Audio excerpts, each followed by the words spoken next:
Hey everyone, welcome back. Today we're going to talk about the June monthly report for the Persistent Universe Star Citizen. So there's a lot of updates concerning the final tasks in 3.24 and a lot of features and content for Alpha 4.0. So first up, let's talk about AI. The AI team has been hard at work improving the behavior of grouped NPCs for a more consistent combat experience.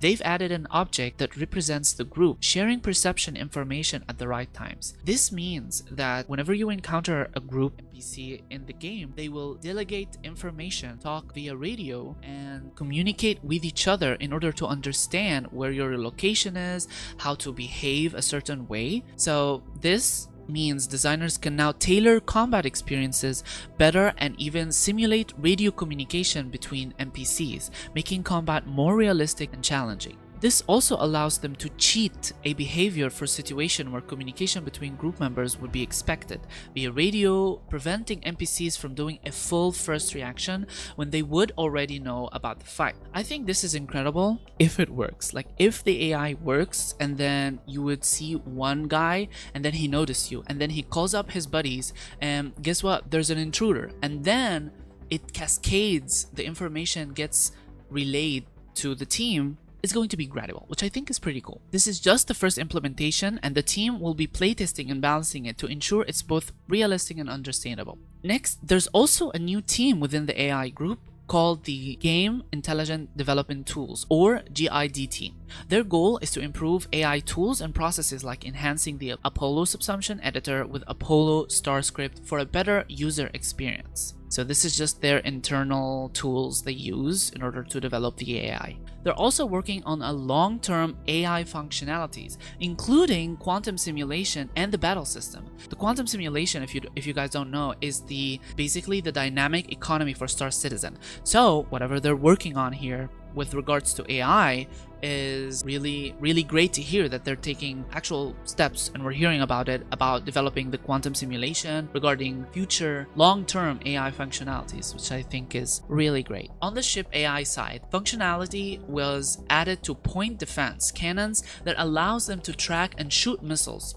Improvements were also made to NPCs following leaders' information by utilizing a PID controller for matching leader speed and adjusting role based on the leader and NPC ship orientation. This sounds amazing. Imagine that you are encountering a formation, a squad formation of enemies where they have a leader and they have the other squad come at you in a formation and then they move and fly together. I mean, I can't imagine how that would even look like, let alone play out as. Really amazing work that they're working on here. For animations and art.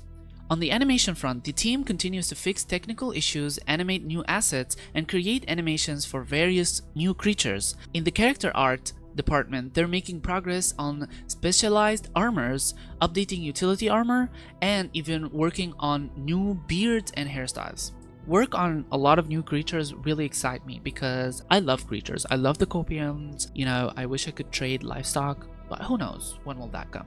But it's great to hear them work about creatures, and a lot of them seems to be being worked on and coming really soon TM. For ship enthusiasts, the RSI Polaris and Zeus Mark II are nearing their final content reviews, and they're working on 7 unannounced vehicles at different stages of development. So for everyone who loves the Polaris, I think it's very much like going to be released very soon. Hopefully at CitizenCon, which I believe when they'll announce or release, God forbid, 4.0. So let's talk core gameplay. So for Maelstrom, the development stream was recently published to the main internal branch, introducing a unified mesh format for large vehicle destructions. This new format includes OC support per Maelstrom node and tools to link gameplay events with destruction sequences like shatter, break, and integrity changes. So what this means, or what I understood from it, is that they introduced a new system, or a development stream I should say, in order to link the gameplay events with the destruction sequences like shatter, break, and integrity changes. This also enhanced the Vulkan pipeline and internal code coverage, so they made performance updates in this section. They also worked on the transitory factor. They have created basic components and entity classes set up for destinations and gateways. They also were supporting the upcoming 3.24 release with the transit system. So I'm guessing there is some work being done in the 3.24 branch to support the final transit refactor coming in Alpha 4.0. In radar and scanning, there has been very interesting work that they have worked on here. So first off, work was completed to allow FPS ping to be used for certain seats, the first being in vehicles that lack their own radar.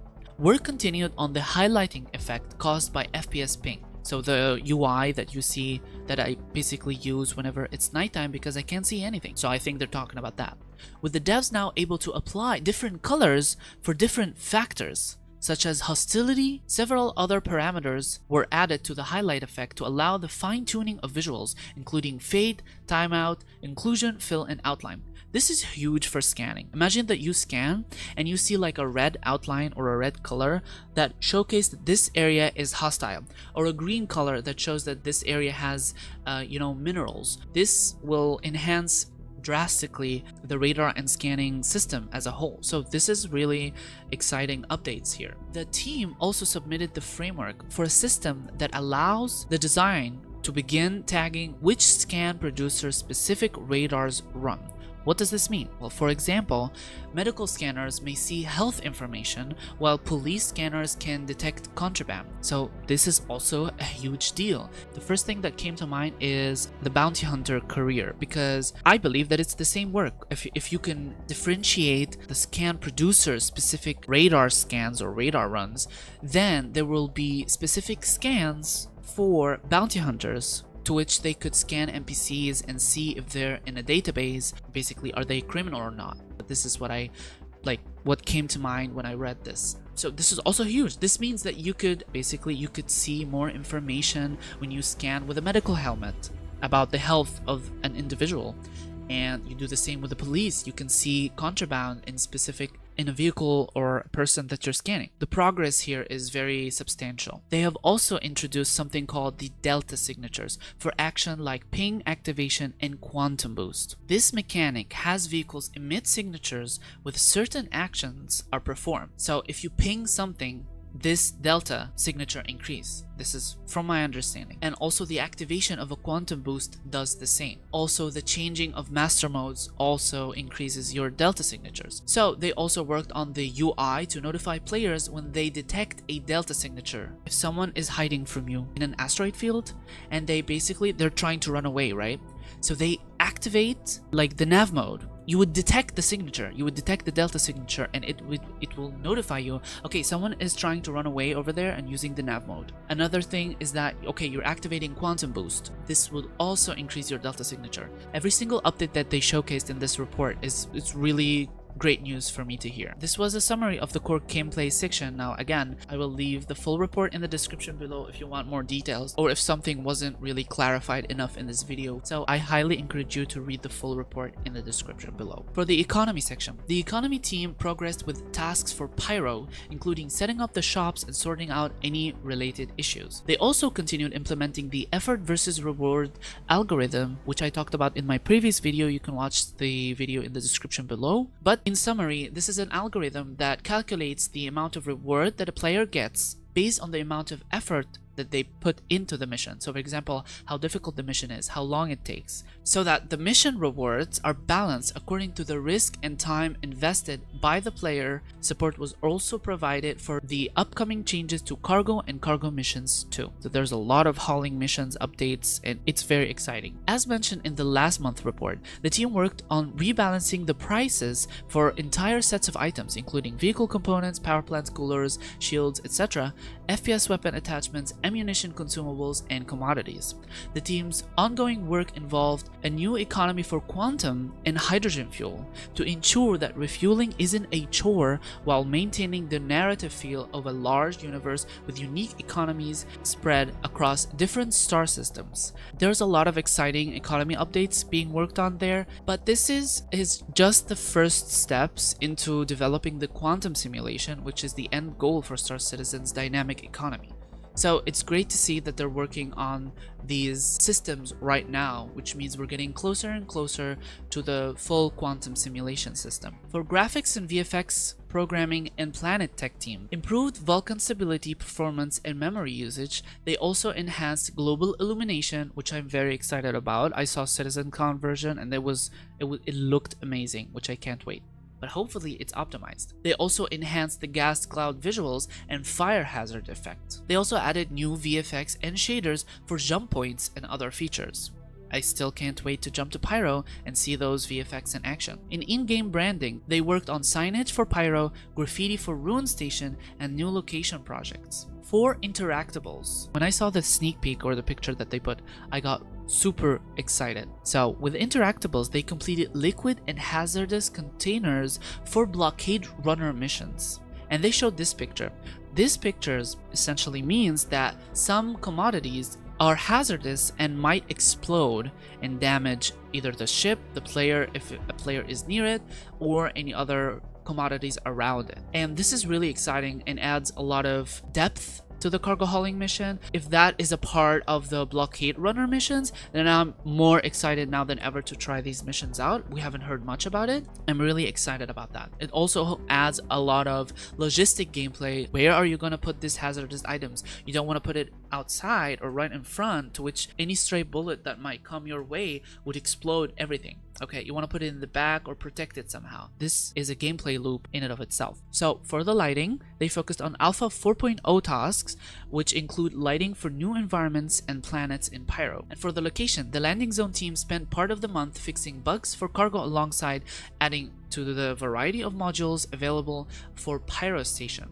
Alongside this, the organics team progressed with assets creation for new biomes that will go on new planets in the future. They also closed out the acidic cave archetype, which I think from this sneak peeks looks super cool. For the narrative section, support for the upcoming cargo gameplay with new mission texts. The team also prepared content for Star Citizen 1.0. Guys, 1.0 is finally being mentioned, and future large-scale events. Okay, I wonder what that is going to be. The team also dedicated time towards Star Citizen 1.0, diving deeper into the new content that patch will bring. Interesting. So this means that they have an idea, a vision for 1.0. What is it going to look like? Please tell me, please someone tell me what the vision is, because I'm kind of a little bit scared, but I need closure. I need to know everything. And I feel like this is a CitizenCon announcement for the roadmap. They're going to release 4.0, hopefully, fingers crossed, near CitizenCon or after it. They have to talk about Star Citizen 1.0 and Squadron 42. So real big stuff, guys. I can't wait for CitizenCon. It's almost here. So let's talk about online technology. They integrated a new version for easy anti-cheat, and they worked on features for Alpha 4.0, including player trait functionality and server meshing. Again, a lot of work on server meshing for Alpha 4.0. For the tech art and animations team, they progressed on long-term tasks, including put on and takeoff animations, which is close to completion. This animation will soon be integrated into the game and will significantly enhance the realism of character interactions and provide a more engaging player experience. Several creatures for Alpha 4.0 were finalized too. So by put on and take off animation, I'm guessing the helmet, like you put on and you take off the helmet. Also, it could mean like you're putting on and taking off a suit or an armor, which is amazing to hear. For the final section of this report, the VFX section. The VFX team supported teams on deliverables planned for Alpha 3.24 and 4.0, including the RSI Zeus Mark II. VFX also supported locations on new biome archetypes, including acidic caves alongside new modules for Pyro. Finally, VFX progressed with tasks for several upcoming features such as fire hazards and resource network and Pyro. So this was the monthly report for the month of June. A jam-packed report full of massive updates, in my opinion. A lot of exciting work on AI, a lot of exciting work. So many creatures are being worked on. The economy is starting to take shape. A lot of work being done for the radar and scanning, which sounds awesome. I can't wait to use the new radar and scanning system features. Thank you guys so much for watching. I'll make sure to keep you updated with the latest news for Star Citizen. Once 3.24 drops on Wave 1 PTU, I'll be playing it, so I'll make a lot of videos on it. I'm super excited about the new patch. I'm super excited about this development. Make sure to leave a comment below telling me what do you think about this progress. What excites you the most? What do you like? What do you dislike? If anything I said that you didn't quite understand, or if my format wasn't so clear, please give me feedback in the comments below. It's always really appreciated. And guys, don't forget to like and subscribe. Thank you guys for watching, and see you next time.